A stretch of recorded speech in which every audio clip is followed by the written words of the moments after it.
The gift of a sip. Inspired by the hadith, the best of people are those who are most beneficial to others. In the dusty town of Kasra, where the sun beat down and the wells ran deep, lived a man named Salman. He was quiet. A tailor by trade. No title, no family. No one special, at least in the eyes of the world. After midday prayer, Salman rolled down his shop curtains. His work was done for the day. But something caught his eye near the old tree outside. A weary man sat beneath the dry tree, his robe dusty, his lips cracked. His shoulders sagged like someone who had been walking for days. The stranger looked up. Their eyes met just for a moment. Not a word was spoken until the man whispered, "Water! Just a sip." Salman reached to his side. No water, nothing. But he didn't offer an apology. He offered a choice. Without asking more, Salman nodded, turned back, and locked his shop again. No questions, no delay, just quiet determination. He walked through dusty alleys, past mud walls and hanging cloth. The well was deep in the village, a long path in the heat. The sun burned overhead. The wind was still. But Salman's steps did not slow. His pace was steady. He didn't ask who the man was, or why he had nothing. He just remembered the words of the Prophet sallallahu alaihi wasallam. None of you truly believes until he loves for his brother what he loves for himself. And what he would want on a day like this was a sip.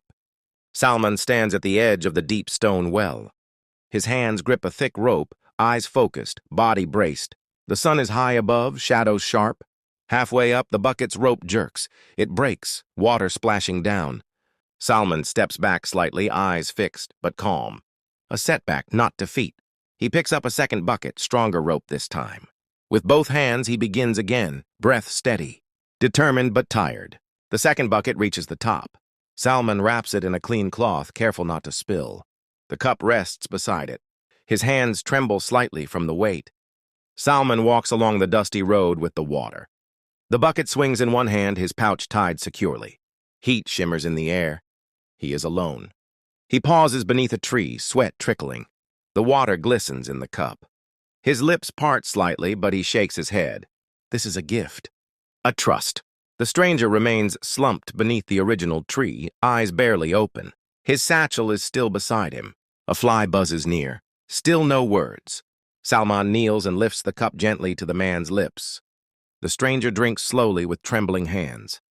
Sunlight catches the water's glint. The man finishes. His eyes fill with tears. He clasps Salman's hand. "You saved me." Salman's face is calm, smiling gently. The stranger whispers, "Your name?" Salman replies, "Salman, just a tailor." But the man looks at him with awe, as if before a king. Salman walks back to the same tree the next morning. He looks around quietly, hoping to find the stranger again. But the spot is empty. Not even footprints remain. The breeze rustles the dry leaves. Salman stands still, searching. His expression is calm, but a faint sadness lingers in his eyes. He adjusts his pouch and turns away. Days pass. The stranger never returns. Salman returns to work, quietly stitching in his little shop, occasionally glancing toward the tree through the window. A traveler enters his shop. "I heard there's a kind tailor in this town." Salman looks surprised. He smiles but says nothing, only nods and begins measuring cloth. Some customers speak little. They leave behind more coins than needed. Salman finds them after they've gone, confused but quietly grateful. A woman starts coming every morning, sweeping his small shop. She says no payment needed. A young boy arrives daily with fresh bread, grinning shyly. Salman sits on the prayer mat in his shop at midday. He holds a coin left behind, turning it slowly in his fingers. His brows are furrowed in reflection. That night, Salman bows in long sujood. His forehead rests against the mat. Tears slip down his cheeks. "Ya Allah, I gave so little. Why send me so much?" In that quiet night, he remembers the hadith of the Prophet sallallahu alaihi wasallam. Allah will help his servant as long as the servant helps his brother. A peaceful smile touches his lips. The shop remains humble. The tree still stands, but Salman's heart is different, full.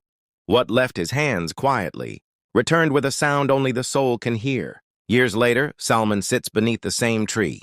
His back is slightly bent and his hands tremble. The bucket is gone, replaced by a wooden cane beside him. But the peace on his face remains. A group of respectful young men gather around him. Some sit cross-legged, others lean in quietly. One carries a notebook. Their eyes show admiration and curiosity. One of the students, soft-spoken with eager eyes, asks gently, "Uncle Salman, what was the greatest lesson in your life?" The others turn toward him, waiting. Salman's lips form a slow smile. He doesn't speak yet, just gazes at the branches above. A breeze passes, stirring the leaves in his memories. He finally answers, "It wasn't a lesson I read. It was one I carried, in a bucket of water." The students exchange curious looks, leaning closer. He recounts the moment, the walk, the thirst, the stranger under the tree. His voice is soft, steady. The boys listen with wide eyes, imagining every step. One student interrupts, "But uncle, you didn't know who he was. What if he wasn't good?" The question lingers in the air. Salman nods gently. "That's the point. Goodness should not wait for proof." His voice is calm, filled with conviction. The boys grow silent. Salman's eyes glisten slightly as he says, "The Prophet ﷺ said, 'Be in the service of others, and Allah will be in your service.' That's enough reason for me." A quiet wind rustles the leaves above. The boys lower their heads in reflection. One softly whispers, "Ameen." The tree sways gently like a witness to a truth passed on. When Salman passed away, there was no grand funeral, no crowd. Just a simple white cloth, a quiet tree, and a few heartfelt prayers. No fame, no noise, just peace. After his passing, travelers began arriving in Kasra.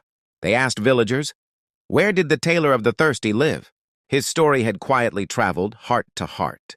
From faraway villages, people came with stories. Stories of a man who gave water to a stranger expecting nothing, and whose kindness somehow kept echoing. Some searched for his grave. Others just sat under the tree, hoping to feel what he once gave. All they knew was he gave and walked away. One day, a student sat under the same old tree. The breeze was soft and the leaves whispered like memories. He noticed something tucked in the roots. It was an old letter folded carefully, worn with time. It began, "To the man who saved me with water." And the student began to read. "I was once a thief, ready to steal my way through Kasra," it said. "But your mercy stopped me. You were the first to treat me like a man. Not a mistake. I left that day and found a new life. You quenched not just my thirst, but my heart. May Allah reward you beyond what I can ever give." The letter became part of the town's small library. No one remembered what he owned, only what he gave. And the tree?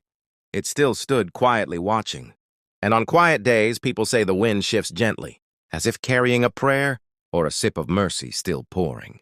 A whisper from heaven, where forgotten kindness lives forever.